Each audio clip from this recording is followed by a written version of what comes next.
come spend the day with me on my first solo date, episode 1. So, actually, may bibilhin lang talaga ako sa Mega Mall today. So, simpleng lakad lang dapat siya. Pero naisip ko, why not make it a little date for myself? Kasi ang dami kong nakikita nagsa-solo date here and today, sa mga panahon ngayon, yung mga napapanood ko sa TikTok.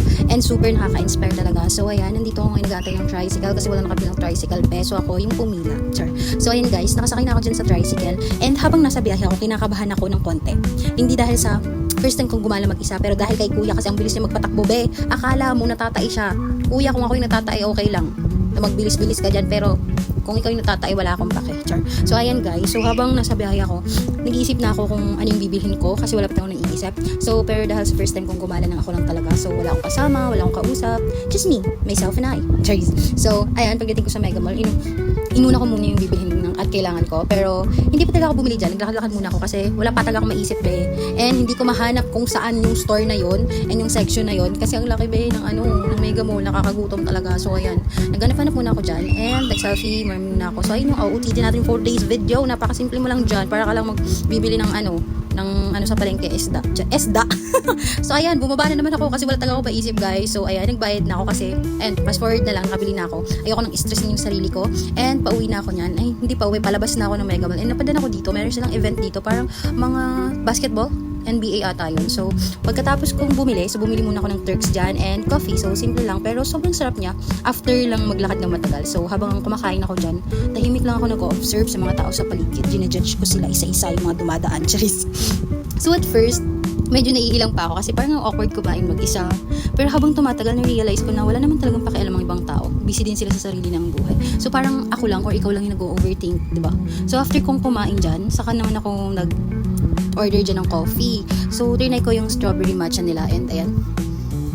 Hindi ko malasahan yung matcha. Strawberry lang yung nilalasahan ko. So, umorder ako ng coffee and just sat there quietly for a while. So, and honestly, ang peaceful lang sa feeling. Walang nag-aapura, wala kang kailangan sabayan, wala kang kailangan itis. Just me, my coffee, my Turks, and my own thoughts. So, habang nakaupo ako, bigla akong na-realize na ang dami ko pa rin gustong gawin noon pa na hinihintay kong may kasama ko, nahihain ako ng mga friends ko. Pero today, ginawa ko siya mag-isa. And surprisingly, hindi naman pala siya malungkot. Actually, ang saya pala sa feeling na kaya mong i-enjoy yung sarili mong company. Parang for the first time in a while, I wasn't trying to impress anyone. Hindi ako nag-a-adjust, hindi ako nagmamadali. I was just enjoying the moment. And maybe that's what solo dates are really about. Nothing proving that you can be alone, but proving that you can still enjoy life even when it's just you.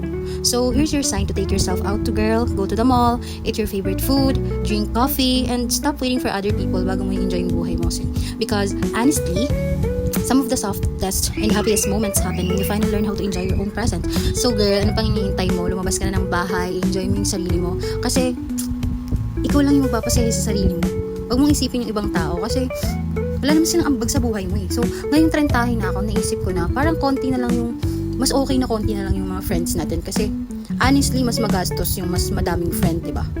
Aminin nyo. Kasi pag madami kang friend, kunwari, ang dami mong circle of friends, iba-iba ng grupo-grupo. So, pag niyaya ka nun, yung isang mong friend, mapapagastos ka. Then, niyayain ka ulit ng iba. O, diba? Magastos siya, be. Kaya dapat isa lang friend mo. Sorry. So, ayan guys, pauwi na ako. And, success yung solo date natin. And thank you for watching. Bye!